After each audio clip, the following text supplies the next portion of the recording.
Hello everyone, আশা করি সবাই খুব ভালো আছেন। আমিও খুব ভালো আছি। তো সন্ধে হয়ে গেছে আর ডিনারের প্রিপারেশন করার জন্য চলে এসেছি রান্নাঘরে। আর এখন বানাচ্ছি ছোলার ডাল।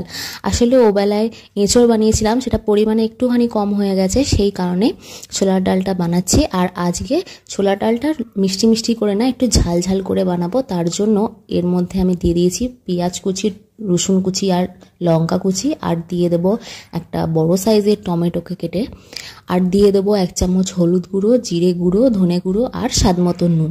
সব কিছুকে দিয়ে পরিমাণ মতন জল দিয়ে আমি কুকারটাকে বসিয়ে দেবো 2টো সিটি হতে। তারপর কুকার থেকে সম্পূর্ণ ভাপ বেরিয়ে গেলে আমি কড়াইতে দিয়ে দেবো বেশ খানিকটা তেল, আর এর মধ্যে দিয়ে দেবো জিরে আর সর্ষে ফোড়ন। ফোড়নটা ভাজা হয়ে গেলে দিয়ে দেবো 1/2 চামচ মতো লঙ্কা গুঁড়ো, যাতে ডালটার কালারটা খুব ভালো হয়। তারপর এর মধ্যে সিদ্ধ করা ডালটা আমি ঢেলে দেবো। এই ডালটা আমি 1 ঘন্টা মতন আগে থেকে ভিজিয়ে রেখেছিলাম। এরপর এই সব কিছুকে বেশ খানিকক্ষণ ধরে ফোটাতে হবে। বেশ খানিকক্ষণ ফোটানোর পর এই সময় নুনটা একটু চেখে দেখে নিতে হবে ঠিক আছে কিনা। তারপর দিয়ে দেবো একটুখানি ধনেপাতা কুচি, ভালো ফ্লেভারটা আসার জন্য। ব্যাস, তাহলেই রেডি আমাদের ডাল।